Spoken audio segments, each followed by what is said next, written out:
ایک بار یمن کا بادشاہ وہ حج کے لیے آیا تھا خانہ کعبہ کا طواف کرنے کے لیے، اس کے ساتھ 700 علماء تھے۔ کتنے؟ 700 علماء تھے۔ وہ جب واپس جا رہا تھا تو وہ علماء جو تورات بھی جانتے تھے، انجیل بھی جانتے تھے، انہوں نے ساری علامتیں میرے نبی کے آنے کی پڑھ لی تھیں۔ انہوں نے زمین کو دیکھا اور پہچان لیا، کہا وہ آخری رسول جو آئیں گے وہ اسی زمین پر آئیں گے، کیونکہ ہماری کتابوں میں لکھا گیا ہے عرب کے صحرا میں ایک چٹیل میں ایک زمین ایسی ہوگی جو پہاڑوں سے گھری ہوگی اور درخت کھجوروں کے کثرت سے ہوں گے، وہاں ہریالی ہوگی، اس کے بیچ میں وہ رسول آخری زمانے میں آئے گا۔ ان لوگوں نے پہچان لیا یہی زمین ہے۔ تو وہ عیسائی اور یہودی جو علماء تھے، وہ 700 علماء بادشاہ کے ساتھ جانے سے منع کر دیا۔ انہوں نے کہا ہم یہیں رہیں گے اور اس نبی کا انتظار کریں گے، وہ جب آئیں گے ہم ان کے انتظار میں رہیں گے۔ تو مدینہ بسایا گیا تھا کس کے لیے؟ میرے نبی کے انتظار میں۔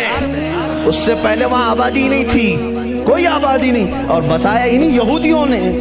یہودی ہی انتظار میں آ کر کے مدینے میں رہے۔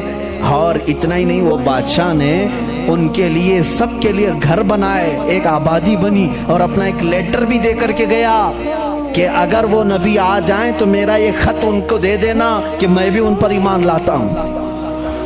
اس واقعے کو کئی سو سال گزر گئے لیکن وہ خط محفوظ تھا۔ جب رسول کریم صلی اللہ علیہ وسلم مدینہ ہجرت کر کے آئے تو آپ سب کو معلوم ہے، میں طوالت میں نہیں جاتا، تفصیل میں نہیں جاتا، حضور پاک صلی اللہ علیہ وسلم کو ہر کوئی اپنے گھر بلا رہا تھا۔ حضور نے کیا فرمایا؟ میری اونٹنی پر چھوڑ دو، یہ جہاں بیٹھے گی وہاں میں قیام کروں گا۔ اونٹنی کہاں بیٹھی؟ حضرت ابو ایوب انصاری کے گھر پر۔ اسی صحابی کے گھر کیوں بیٹھی؟ حضور صلی اللہ تعالیٰ علیہ وسلم اس گھر میں مہمان ہوئے حضرت ابو ایوب انصاری کے۔ روایت یہ ملتی ہے کہ دوسرے ہی دن ابو ایوب کے پاس، انصاری رضی اللہ تعالیٰ عنہ کے پاس، وہ لیٹر موجود تھا جو بادشاہ نے دیا تھا، وہ خط موجود تھا جو کئی سو سال پہلے بادشاہ دے کر گیا تھا۔ وہ ان کی اولادوں میں چلتا آ رہا تھا، اور وہ حضرت ایوب علیہ السلام، ابو ایوب انصاری رضی اللہ تعالیٰ عنہ کے تک پہنچا، اور وہ حضور صلی اللہ تعالیٰ علیہ وسلم کی خدمت میں پہنچا۔ میرے عزیزو، ان عیسائیوں نے اور یہودیوں نے مدینہ بھی بسایا میرے نبی کے انتظار میں، لیکن جب وہ رسول حقیقت میں آ گئے تو انہوں نے کیا کیا؟ ایمان لانے سے انکار کر دیا، نہیں مانے، کیونکہ اس وقت دھندا زوروں پر تھا۔ لوگوں کو جو بیوقوف بنانے کا دھندا ہے وہ بابا گیری میں بہت زیادہ تھے، عیسائی بھی اور یہودی بھی۔ لوگوں کو پاگل بنانا، ان سے پیسے ایٹھنا، یہ کاموں میں مصروف تھے۔ اگر وہ نبی کی طرف لوگوں کو کہہ دیں یہی آخری رسول ہے، یہاں کیسے چلے گا پھر کام؟ اس لیے وہ انکار کر گئے۔ اب میں آپ کو بتاتا ہوں عیسیٰ علیہ السلام نے جو کہا تھا حواریین سے، وہ رسول آئے گا، میری پاکی بولے گا، اور بی بی مریم کو طاہرہ کہے گا جب لوگ ان پر الزامات لگا رہے ہوں گے۔ میرے آقا صلی اللہ تعالیٰ علیہ وسلم جب مدینہ تشریف لائے تو دیکھا یہودی اور عیسائی آپس میں لڑتے ہیں، یہ ان کو تانا مارتے ہیں، وہ ان کو تانا مارتے ہیں، کسی کو حقیقت کا علم ہی نہیں تھا۔ آخر ان کو سولی دی گئی یا قتل کیا گیا، کیا ہوا کسی کو نہیں معلوم تھا۔ پہلی مرتبہ میرے آقا صلی اللہ علیہ وسلم پر قرآن کی آیت آئی، اللہ رب العزت نے فرمایا بر رفعہ اللہ الیہ۔ یہ لوگ آپس میں جھگڑتے ہیں، ان کو یہودی کہتے ہیں ہم نے سولی پر چڑھا دیا، پھانسی دے دی، عیسائی کہتے ہیں نہیں وہ غائب ہو گئے ہیں، آئیں گے، اے نبی آپ فرما دیں۔ نہ عیسائی صحیح کہہ رہے ہیں نہ یہودی صحیح کہہ رہے ہیں، بلکہ اللہ نے عیسیٰ کو آسمانوں پر اٹھایا ہے۔ میرے آقا صلی اللہ علیہ وسلم نے سب سے پہلی مرتبہ یہ بیان کیا، اور پھر یہودیوں سے کہا اے یہودیوں، تم ہرگز بی بی مریم کی طرف انگلی نہ اٹھانا، اس لیے کہ وہ بتول ہیں، وہ عذرا ہیں، انہیں کسی بشر نے چھوا تک نہیں۔ عیسیٰ علیہ السلام جو پیدا ہوئے وہ اللہ کی نشانی ہے۔ اب مجھے بتاؤ، عیسائیوں کے اوپر 500 سال سے یہ غلاظت ڈال رہے تھے، کون؟ یہودی 500 سال سے گالیاں دے رہے تھے۔ ان عیسائیوں کو احسان ماننا چاہیے میرے رسول پاک کا۔ میرے رسول کریم صلی اللہ تعالیٰ علیہ وسلم نے سیدنا عیسیٰ علیہ السلام کی طہارت بیان کی کہ وہ اللہ کے بیٹے نہیں ہیں، وہ پاکیزہ ہیں، وہ اللہ کی مخلوق ہیں، اور دوسری طہارت بیان کی سیدہ بی بی مریم کی کہ وہ پاکیزہ ہے، طاہرہ ہے، بتول ہے، عذرا ہے۔ اب عیسائیوں کو یہ تسلیم کرنا چاہیے کہ ہم کو یہودیوں کے ان الزامات سے اگر کسی نے بچایا ہے تو وہ محمد رسول اللہ ہے۔ عیسائیوں کی کتاب میں یہ ساری چیزیں موجود ہیں میرے عزیزوں۔ اب یہاں پر بات بہت زیادہ ہے، میں آپ کو مختصر لے کر کے جا رہا ہوں۔ دنیا کے جو بڑے مذاہب ہیں، جو بڑے ریلیجین ہیں، ان میں سے یہودی بھی ہیں، عیسائی بھی ہیں۔ تیسرے نمبر پر اگر میں بدھ مت کا ذکر کروں، بدھا جس کو گوتم بدھ کہتے ہیں، اس دین کا بانی، اس دین کا فاؤنڈر، اس دین کا موجد گوتم بدھ، اس کی تعلیمات، اس کی کتابیں آج بھی موجود ہیں۔ کتابیں جو دساتیر کہلاتی ہیں، گوتم بدھ کی کتابوں میں اخلاق زیادہ سکھائے گئے ہیں، تصوف زیادہ سکھایا گیا ہے، دنیا سے کنارہ کشی زیادہ سکھائی گئی ہے۔ جیسے آج بھی گوتم بدھ کے ماننے والے یہ کہتے ہیں، عیسائیوں میں جس طرح فرقے ہوئے، اسی طرح بدھ مت میں بھی فرقے ہوئے۔ اس میں سے جیسے کچھ ننگے رہنے والے، کچھ لوگ کپڑے پہننے والے، کچھ پوری دنیا کو چھوڑنے والے، کچھ دنیا میں سے تھوڑا چکھنے والے، سب طرح کے ہوئے۔ لیکن گوتم بدھ کی جو تعلیمات تھی وہ دنیا سے کنارہ کشی کے لیے تھی۔ گوتم بدھ دنیا کا ایک بڑا اس زمانے میں پیروکار جس کے رہے ہوں ایسا شخص تھا۔ اب اس کی ایک کتاب جو اس کے ایک شاگرد نے لکھی ہے، اس کی تعلیمات کو جمع کیا ہے، جس کو کہتے ہیں چکاوتی سننا، یہ کتاب ہے۔ اس کتاب میں گوتم بدھ تعلیم دے رہا ہے، کہتا ہے کہ اے میرے چاہنے والوں، اے میرے مریدوں، اے میرے شاگردوں، سنو میں تمہیں ایک بڑی بات بتاتا ہوں۔ کہا میں ایک ہی بدھا نہیں ہوں، دنیا میں ایک بہت بڑا بدھا آئے گا۔ بدھا کہتے ہیں پاکیزہ اور مقدس آدمی کو، مقدس آدمی کو بدھا اس زبان میں کہا جاتا ہے۔ ایک اور ایک بڑا بدھا آئے گا اور وہ تبلیغ کرے گا۔ اس کی تبلیغ شروع میں بھی عروج پر ہوگی اور جب پھیلے گی تو ہزاروں کی تعداد میں ہوگی۔ اس نے کہا جس طرح میرے شاگرد سینکڑوں میں ہیں، اس کے شاگرد لاکھوں میں ہوں گے۔ بدھا نے کہا گوتم بدھ عیسیٰ علیہ السلام سے بھی 700 سال پہلے کا ہے، 700 سال پہلے عیسیٰ علیہ السلام سے۔ میں تو عیسیٰ علیہ السلام کا ذکر کر چکا ابھی۔ گوتم بدھ کی تعلیمات میں یہ ہے، کتاب آج بھی ہے چکاوتی سننا جس کا میں ذکر کر رہا ہوں، جس میں ایک لفظ اس نے کہا کہ ایک شخص آئے گا جو لوگوں کے دلوں کو بدل دے گا، لوگوں کو برے اخلاق سے نکالے گا، وہ شراب کو منع کرے گا اور وہ لوگوں کی جانوں کو بچائے گا، وہ عورتوں کی عزت کرے گا اور وہ نہایت ہی حسین و جمیل ہوگا۔ یہ سب الفاظ موجود ہیں۔ اس کے شاگردوں نے پوچھا اب وہ آئے گا تو ہم اس کو کیسے پہچانیں؟ اس نے بھی ایک لفظ کہا، اس نے کہا وہ مائتریا ہوگا۔ یہ وہی الفاظ میں بیان کر رہا ہوں، تھوڑے خشک ہیں، اس کو سمجھ لیں آپ، اس لیے کہ میری تقریر وہ لوگ بھی سنیں گے تو وہ چیک کریں گے۔ مائتریا ہوگا۔ گوتم بدھ کہتا ہے وہ آئے گا، وہ اس کو مائتریا کہیں گے، مائتریا کہیں گے۔ مائتریا کا اب لفظ کا ترجمہ نکالنا پڑے گا کہ کیا ہے یہ، حقیقت میں اس کا معنی کیا ہے۔ مائتریا کا جب عربی میں ٹرانسلیٹ کیا گیا تو اس کو کہا گیا رحمت للعالمین۔ اس نے کہا اس کو کہا جائے گا مائتریا۔ مائتری کا مطلب ہوا سارے جہانوں کے لیے جو رحمت ہوگا۔ مجھے بتاؤ میرے عزیزو، سارے جہانوں کے لیے رحمت میرے نبی کے علاوہ کون بن کر آیا؟ قرآن کہتا وما ارسلناک الا رحمت للعالمین، اے محبوب ہم نے آپ کو سارے جہانوں کے لیے رحمت بنا کر کے بھیجا ہے۔ گوتم بدھ نے پھر جو نشانیاں بتائی ہیں وہ حیرت کی ہیں، حیرت کی ہیں۔ اس کا ایک خادم تھا انندا نام سے، اس خادم کو لے کر کے وہ ہمیشہ چلتا تھا اور اس کی وہ بڑی حفاظت کرتا تھا انندا۔ اور سری لنکا کی زمین پر یا کسی اور علاقے میں اس نے انندا نے پوچھا کہ تم جس مائتریا کا ذکر کرتے ہو کہ ایک بڑا بدھا آئے گا، اس کی کچھ نشانیاں بھی تو بتاؤ۔ تو اس نے کہا گوتم بدھ نے کہ مجھے جہاں تک معلوم ہوتا ہے جس طرح تو میرا انندا ہے، اسی طرح وہ مائتریا کا بھی ایک خادم ہوگا جو اسے کندھوں پر بٹھا کر کے ایک غار تک لے جائے گا۔ اور دوسرے کچھ الفاظ میں اس کی تشریح بعض لوگوں نے کہا وہ حضرت انس رضی اللہ تعالیٰ عنہ جو حضور صلی اللہ علیہ وسلم کے خادم تھے، ہمیشہ حضور کے ساتھ رہتے تھے، ہر جنگ میں حضور کے ساتھ تھے، ڈیفنس کے لیے رہتے تھے، حضرت انس رضی اللہ تعالیٰ عنہ۔ بہرحال اس نے پھر پوچھا آنندا نے گوتم بدھ سے کہ بدھا اس کی اور کچھ نشانیاں بتاؤ کہ جب وہ آئے گا تو کیسا ہوگا؟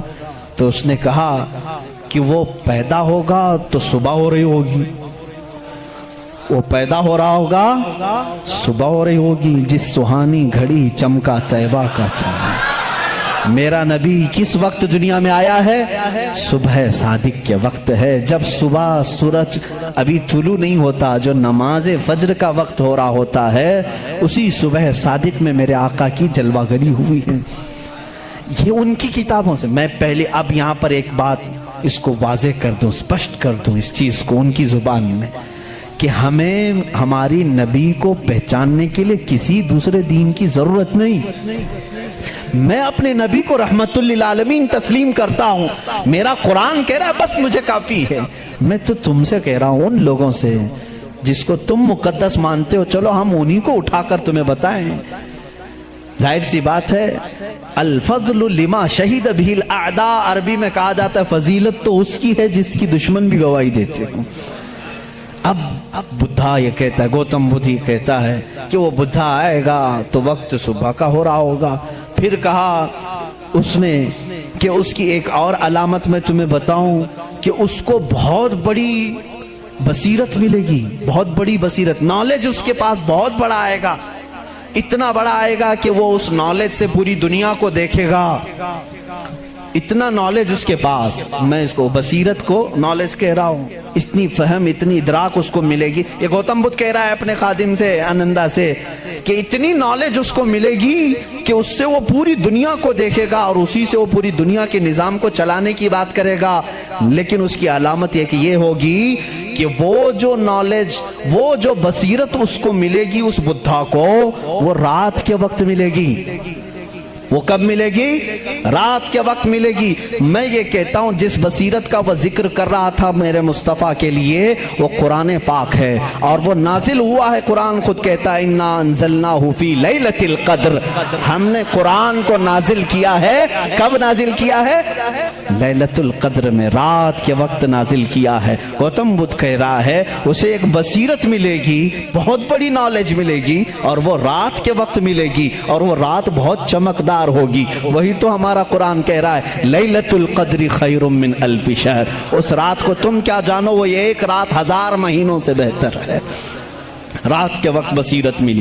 تیسری اور ایک اس نے علامت بتائی، اس کے خادموں نے بہت پوچھا، انہوں نے پوچھا اچھا کیا، باقی بدھوں کے لیے پوچھا، اور اس نے کہا کہ اس کی ایک اور علامت تم دیکھو کہ وہ مائتریہ جو ہے، وہ جو سب سے بڑا بدھا ہوگا، وہ جب دنیا سے جا رہا ہوگا تو وہ بھی رات کا وقت ہوگا، دنیا سے جا رہا ہوگا وہ بھی رات کا وقت ہوگا، لیکن اس کے چلے جانے کے بعد کوئی اس جیسا بدھا قیامت باقی کبھی نہیں آئے گا، کبھی نہیں آئے گا، اور اس رات اندھیرا ہوگا۔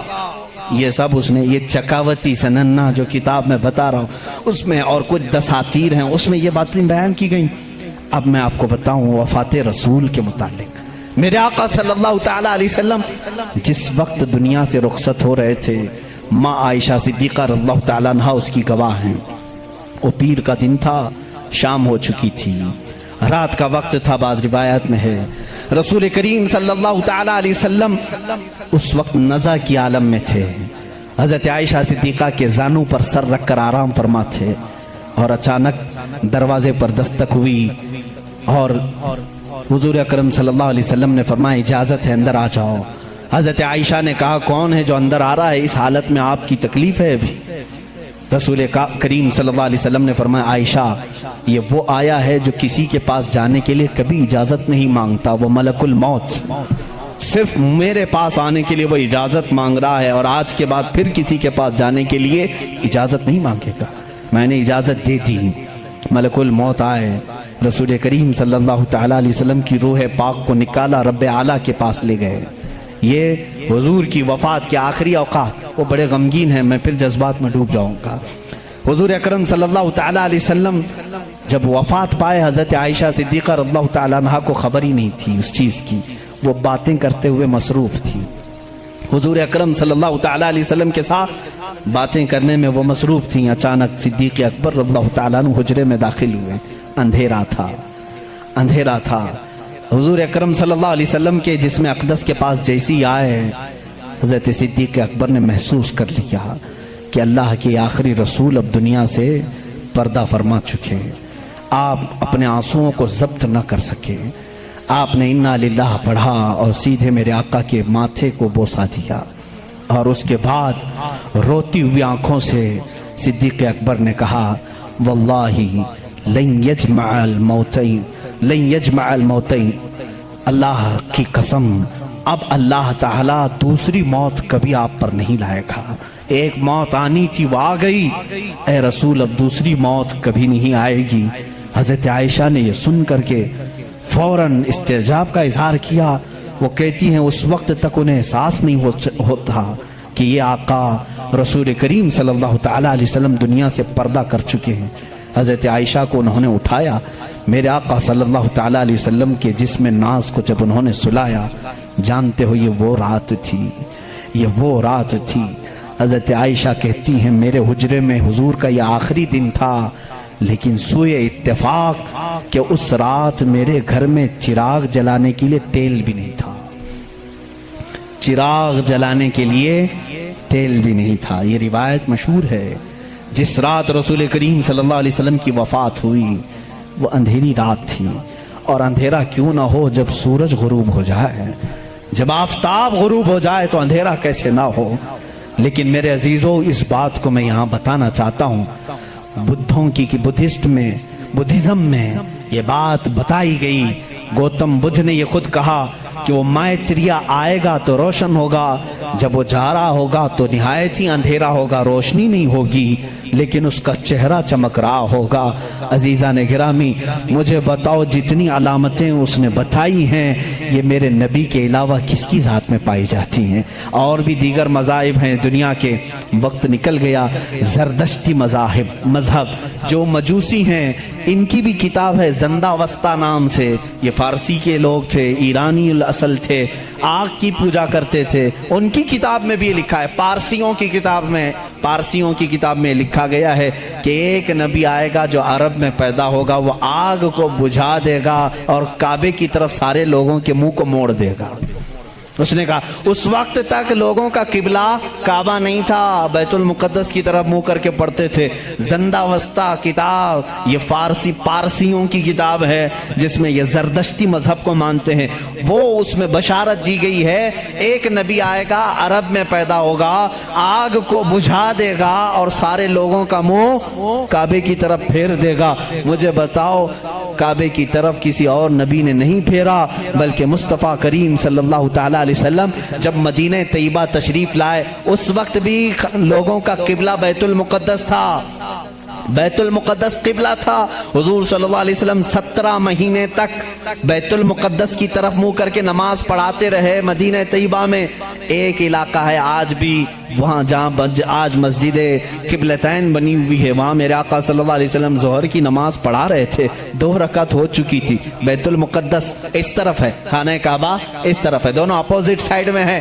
بیت المقدس کی طرف منہ کر کے میرے آقا امام ہیں، نماز پڑھا رہے ہیں، پیچھے صحابہ کی صفیں، 2 رکعت ہوئی تھی۔ حضور کے دل میں یہ خیال آنے لگا کاش ہمارا چہرہ کعبے کی طرف ہوتا تو اچھا ہوتا۔